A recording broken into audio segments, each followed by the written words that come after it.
What if that sudden "my MS is worse" feeling isn't progression, not new damage, not a true relapse, just 3 common triggers hijacking your week, fast? Stay with me and I'll show you how to spot the imposters, stop them early, and get your energy and clarity back. You clicked on this because day-to-day symptoms feel confusing. You are absolutely in the right place. No doom, just truth. Here's the key idea. A lot of worse days are pseudo-flares, symptoms flaring without new lesions.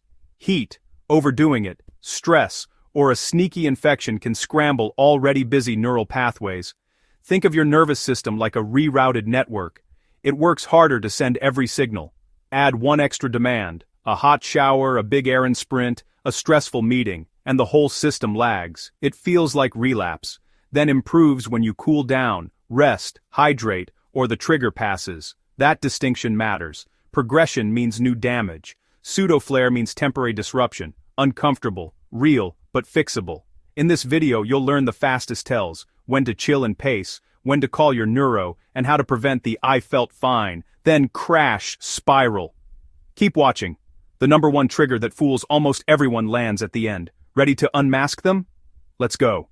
Think of your nervous system before MS. It was a top-of-the-line gaming PC, running everything flawlessly and at lightning speed. But then MS came along and said, "Best I can do is a dusty airport kiosk computer from 2007. Suddenly, you're trying to run modern life on ancient, unreliable hardware. Here's what's happening under the hood. Myelin damage slows down the electrical signals in your brain and spinal cord. To compensate, your brain works overtime, rerouting that information through less efficient, undamaged pathways. It's like taking a long, winding country road, instead of the direct highway. This constant rerouting burns a massive amount of extra energy. Because your system is already working so hard just to do the basics, even small problems can snowball into major issues much faster than before. This is a key concept to grasp. MS doesn't always create brand new problems out of thin air. More often, it takes the normal, everyday stressors that everyone deals with and cranks the difficulty up to expert mode. Add just a few extra tasks to your day. A stressful meeting, a noisy environment, and that internal computer fan starts screaming. Push it a little further, and the whole system freezes. And then, the inevitable crash. This is your symptom flare-up. And one of the biggest triggers for that crash? It's a surprisingly common habit that almost everybody with MS accidentally falls into. Your brain is already using most of its available energy just to keep the basic systems running on those rerouted pathways. You're starting each day with a fraction of the battery life you used to have. Understanding this reroute and overload problem is the critical first step. It's not a personal failing. It's a biological reality. Knowing this helps you be kinder and more compassionate with yourself when you hit a wall. So what is that common trigger? Next, we're diving into the sneakiest trap of all, the one that gets you precisely when you feel fine.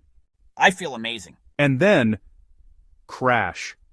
One of the most frustrating things about MS, you can feel okay, right before your body sends an eviction notice, energy debt, delayed fatigue, borrowing energy from tomorrow. MS fatigue is like using a credit card with a terrifying APR. You tidy, you shop, you chat too long, wait, and the invoice arrives later. Sometimes worsening symptoms aren't progression. It's your nervous system screaming, "Please stop touching things." The fix? Pacing. More on that later. Hero hour's over. Hydration hour begins. Heat and MS have one of the most toxic relationships in medicine. Hot shower betrayal, the Sahara sidewalk, stuffy office, even one sock too thick. Feels like a relapse, but most of the time, it's a pseudo-flare. Pseudo means false. It's not new nerve damage. Your nervous system basically turns into bad Wi-Fi. Cool down, and the interference clears.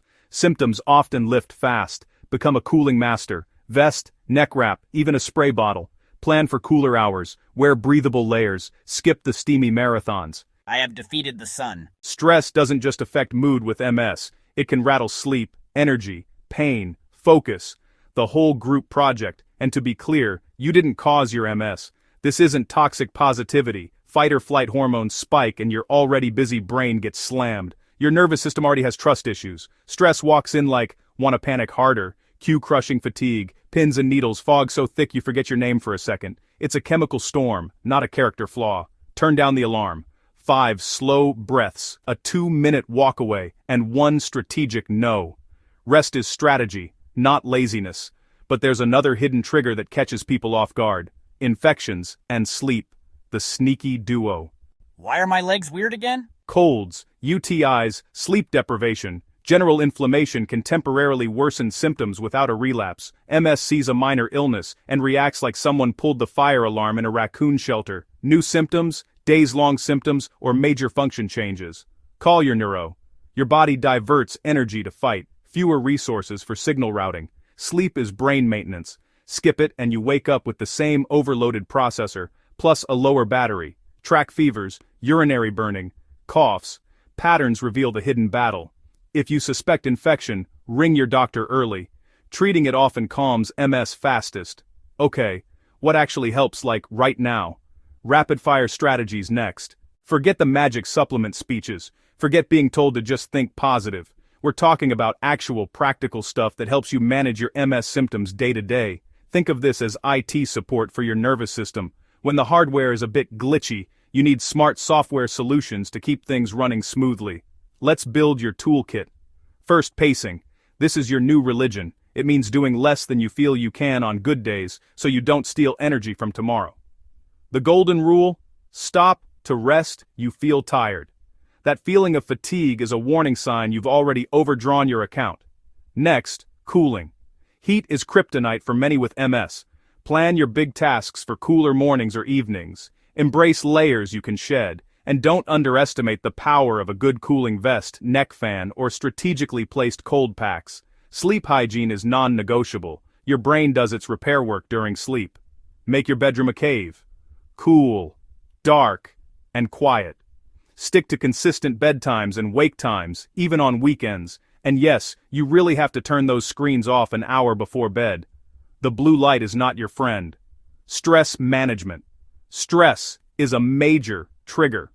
Your emergency kit includes 5 slow breaths to calm your nervous system, scheduled 2-minute breaks to do nothing, and the power of one strategic no when you're feeling overcommitted. Hydration. It beats fatigue more than you think. Dehydration can mimic and worsen MS symptoms. Don't wait until you're thirsty. Sip consistently throughout the day, and finally, track your triggers. This isn't about obsession, it's about observation. Note your symptoms, energy levels, and what you were doing.